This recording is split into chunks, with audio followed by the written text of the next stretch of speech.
அண்ணன் திரு துரை சந்திரசேகர் அவர்களே, அண்ணன் பழனிவேல் அவர்களே,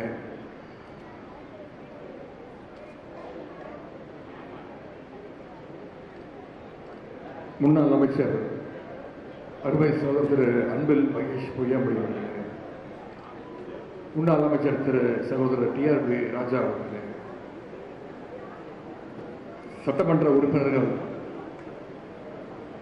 அண்ணன் திரு அண்ணாதுரை அவர்களே, அண்ணன் பேராவூரணி அசோக்குமார் அவர்களே, நாடாளுமன்ற உறுப்பினர் அருமை சகோதரர் திரு முரசொலி அவர்களே, அண்ணன் ஏனாதி பாலசுப்ரமணியம் அவர்களே, சகோதரர் டிகேஜி நீலமேகம் அவர்களே, தஞ்சாவூர் மாநகர செயலாளர் சகோதரர் சன் ராமநாதன் அவர்களே,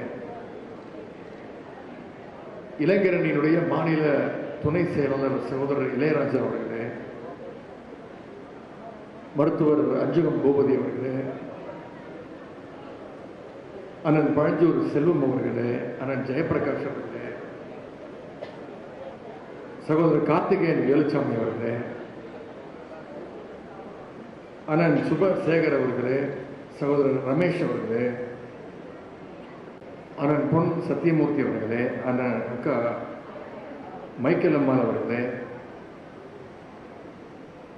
அண்ணன் எஸ்கே செந்தில்குமார் அவர்களே, நகர உடன்பிறப்புகளே, அத்தனை பேருக்கும் முதற்க என்னுடைய வணக்கத்தை தெரிவிச்சுக்கிறேன். இன்றைக்கு நம்முடைய அண்ணன் திரு வி கே வெங்கடேசன் ஸ்ரீதேவி அவங்களுடைய அன்பு மகன் சகோதரர் ராம் பிரசாத், திரு எம்.எஸ். விஸ்வநாதன், சீதாலட்சுமி ஆகியோருடைய அன்பு மகள் சகோதரி நந்தினி என்ற கற்பகவல்லி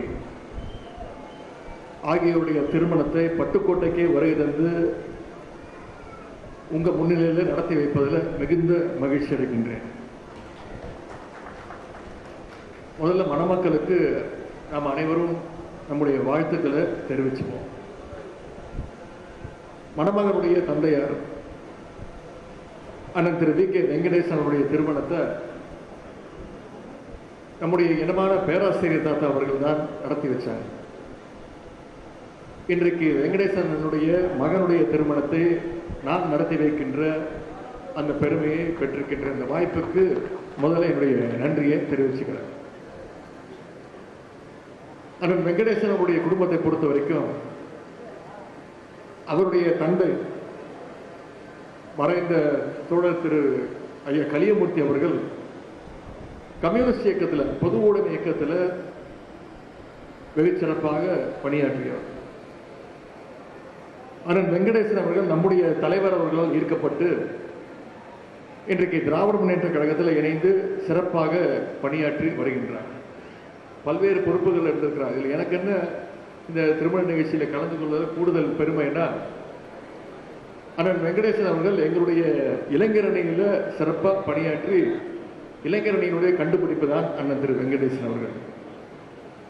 முதல்ல அவர் இளைஞரணியில் பணியாற்றி இருந்தால் அதன் பிறகு பல்வேறு பொறுப்புகளில் பணியாற்றி இன்றைக்கு சிறப்பாக கழக பணியில் ஈடுபட்டு வருகின்றார். அது மட்டும் இல்லை, கழகம் அறிவித்த அனைத்து போராட்டங்களையும் கலந்துகிட்டவர் தான் அண்ணன் வெங்கடேசன் அவர்கள்.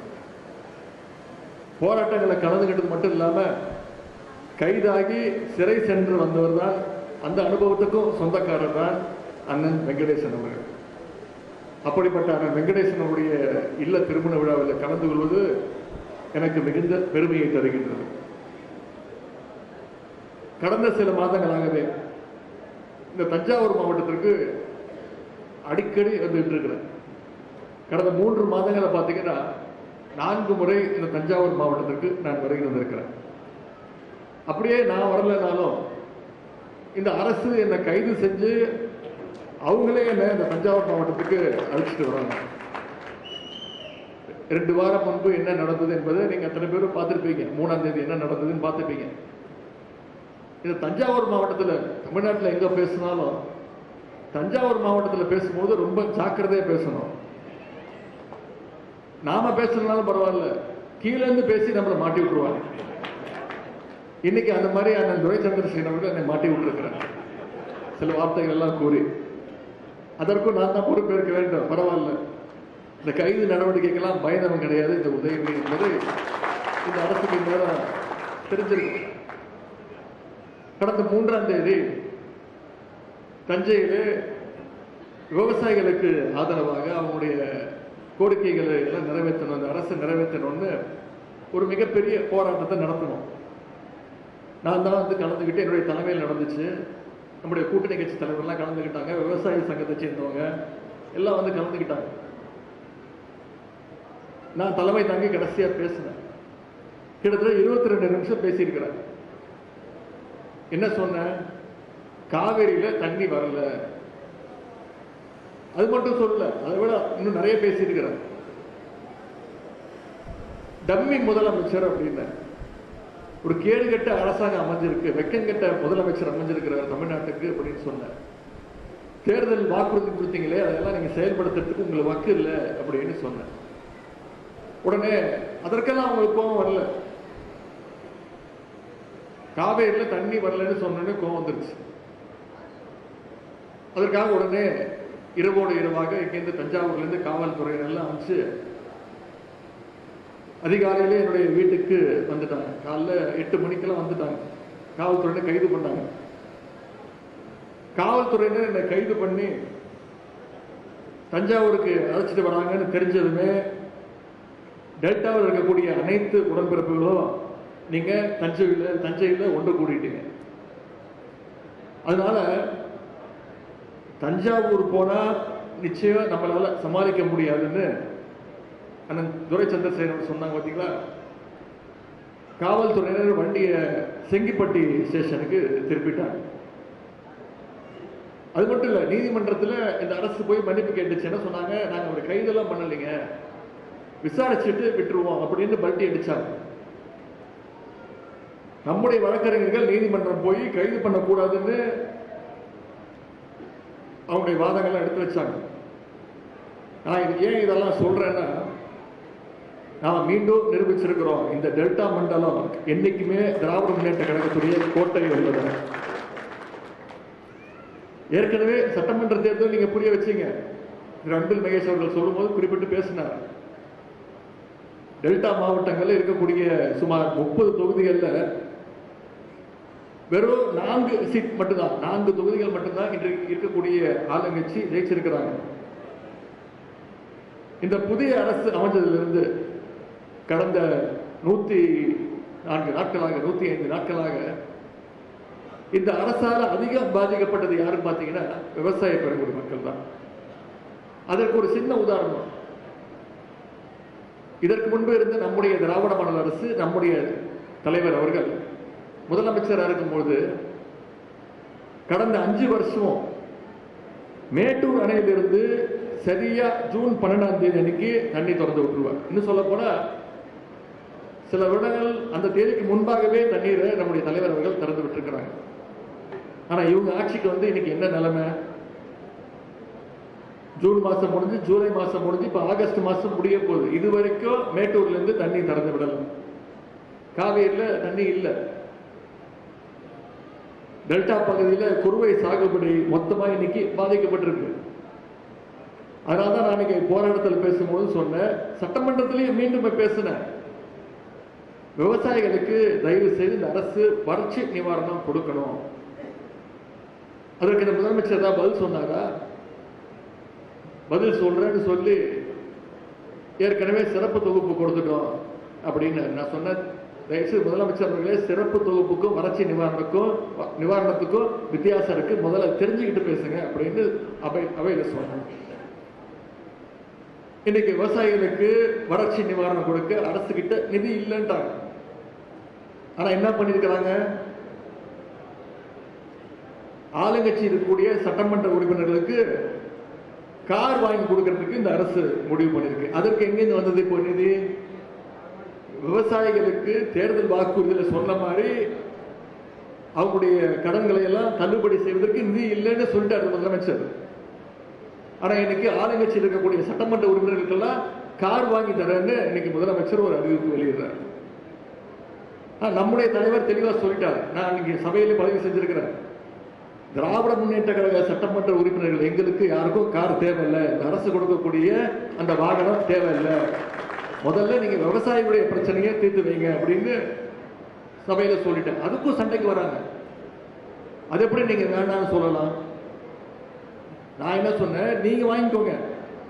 திராவிட முன்னேற்ற கழகம் எங்களுடைய தலைவர் இந்த ஸ்டாண்ட் எடுத்திருக்கிறாரு, விவசாய பிரச்சனை முதல்ல கவனம் செலுத்துங்க, அதற்கு நிதி இல்லைன்னு சொல்லிட்டீங்க, ஆட்சிக்கு வந்தோடனே கஜானாவை தொடச்சி வச்சுட்டு போயிட்டோம்னு சொல்றீங்க, தேர்தல் வாக்குறுதி எதையும் நிறைவேற்றல, மகளிர் உரிமை தொகை 2500 ரூபாய் கொடுக்க போறேன்னு சொன்னீங்க, அது கொடுக்கல, வருஷத்துக்கு 6 கேஸ் சிலிண்டர் கொடுப்பேன் கொடுக்கல, வேலையில்லா இளைஞர்களுக்கு மாசம் 4000 ரூபாய் கொடுக்கறேன்னு சொன்னீங்க, அதை கொடுக்கல, வாக்குறுதியா சொன்ன எதையும் நிறைவேற்றாம இன்னைக்கு சட்டமன்ற உறுப்பினருக்கு கார் வாங்கி தரேன்னு சொல்றது திராவிட முன்னேற்ற கழகம் ஒத்துக்காது, எங்களுக்கு வேணாம் அப்படின்னு சொல்லிட்டேன்.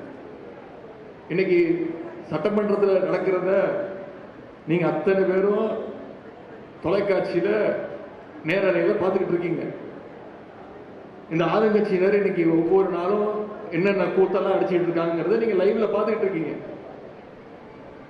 நான் இன்னைக்கு சபையிலே பேசுறேன், நாங்களாம் சட்டமன்றத்துக்கு தான் வரோமா இல்ல சூப்பர் சிங்கர் நிகழ்ச்சிக்கு வந்திருக்கோமா அப்படின்னு எங்களுக்கே சந்தேகம் வந்துருது. எனக்கு முன்னாடி சபையில பேசுவாங்க, கேள்வி கேட்பாங்க, அதற்கு பதில் சொல்லுவாங்க. கேள்வி கேட்டா பதில் சொல்லலாம், பாட்டு பாடினா நான் எப்படி பாட்டு பாட முடியும்? இப்படி அப்படி ஒரு கேடு கட்ட ஆட்சி இன்னைக்கு நடந்துட்டு இருக்கு. சட்டமன்றத்தில் மக்கள் பிரச்சனை, விவசாயிகள் பிரச்சனை, சட்டம் ஒழுங்கு பிரச்சனை, இதை பத்திலாம் பேசலாம்னு நாங்கெல்லாம் குறிப்பெல்லாம் எடுத்துக்கிட்டு போறோம். ஆனா நாங்க கேட்கக்கூடிய எந்த கேள்விக்கும் முதலமைச்சர் எந்திரிச்சு பதில் சொல்றது கிடையாது. நீங்க பாத்துக்கிட்டு இருக்கீங்க, தொலைக்காட்சியில பார்த்திருப்பீங்க. ஒரு 4 அமைச்சர்கள் 3 அமைச்சர்கள் தான் இருக்கிறாங்க. அனைத்து கேள்விகளுக்கும் அந்த 3 அமைச்சர்கள் தான் எந்திரிச்சு பதில் சொல்றாங்க. அதுவும் நாங்க கேட்கக்கூடிய கேள்விக்கான பதில் கிடையாது. அனைத்தையும் திசை திருப்புற மாதிரி டைவர்ஷன் டாக்டிக்ஸ், அவ்வளவுதான். உதாரணத்திற்கு அன்னைக்கு திரு செந்தில் பாலாஜி அவர்கள் மின்சாரத்துறையில மானிய கோரிக்கையில பேசிட்டு இருக்கிறார். என்ன கேட்கிறாரு? கரண்ட் பில்லு அதிகமாயிடுச்சு, இந்த 3 மாதங்கள் அதிகமாயிடுச்சு, ரீடிங் சரியா எடுக்க மாட்டேங்கிறாங்க. இதுதான் அவர் கேட்ட கேள்வி. ஆனா அமைச்சர், சம்பந்தப்பட்ட துறையினுடைய அமைச்சர் அதற்கு பதில் சொல்ல வக்கில்லாம அந்த பிரச்சனையை திசை திருப்புற மாதிரி ஒரு பதில். இதை தொடர்ந்து இந்த அரசு செஞ்சுட்டு இருக்கு. அமைச்சர் பெருமக்கள், ஆளுங்கட்சியுடைய சட்டமன்ற உறுப்பினர்கள் மக்கள் பிரச்சனை பேசுவதற்கு வரல. அவங்களுக்கு தேவையெல்லாம் அன்னைக்கு ஒரு 4 ரீல்ஸ். இவங்க சர்க்கார் நடத்துறாங்களா இல்ல சர்க்கஸ் கம்பெனி நடத்துறாங்களான்னு கேட்கிற அளவுக்கு தான் இன்னைக்கு அரசுடைய பர்ஃபார்மன்ஸ் இருக்கு. இதையே கொஞ்சம் ரிவைண்ட் பண்ணி பாருங்க. போன 5 வருஷம் நம்முடைய கழக தலைவர் அவர்கள், நம்முடைய தலைவர் அவர்கள் இந்தியாவிலே நம்பர் 1 ஸ்டேட்டாக நம்முடைய தமிழ்நாட்டை கொண்டு வந்தாங்க. 11.19% வளர்ச்சியோடு இந்தியாவில் டெவலப்பிங் ஸ்டேட்ல நம்பர் 1 ஸ்டேட்டாக தமிழ்நாடு இருந்தது. இன்னைக்கு அதை கொண்டு போய் பாதாளத்தில் தள்ளிட்டாங்க. இன்றைக்கு இந்த அரசாங்கம் ஒரு டம்மி அரசாங்கமாக தமிழ்நாட்டுடைய வளர்ச்சியை பின்னாடி இழுத்துட்டு போயிட்டு இருக்கிறாங்க, தள்ளிட்டு இருக்கிறாங்க. தமிழ்நாட்டில் நடக்கிற எந்த பிரச்சனை பற்றியும் இன்று இருக்கக்கூடிய முதலமைச்சருக்கு கவலை கிடையாது. இதையெல்லாம் இன்னைக்கு மக்கள் பார்த்து இப்பதான் உணர ஆரம்பிச்சிருக்கிறாங்க.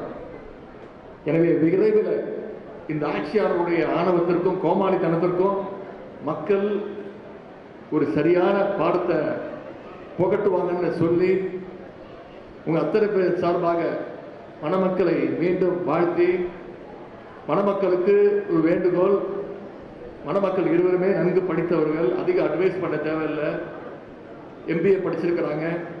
அவங்களுக்கு ஒரே ஒரு வேண்டுகோள், அவங்களுக்கு பிறக்கக்கூடிய குழந்தை அது ஆண் குழந்தையாக இருந்தாலும் சரி, பெண் குழந்தையாக இருந்தாலும் சரி, அதற்கு ஒரு அழகான ஒரு தமிழ் பெயரை அவங்க சூட்ட வேண்டும் என்று கூறிக்கொண்டு மணமக்களுக்கு மீண்டும் ஒருமுறை உங்கள் அத்தனை பேரும் சார்பாக என்னுடைய வாழ்த்துக்களை தெரிவித்து விடைபெறுகின்றேன்.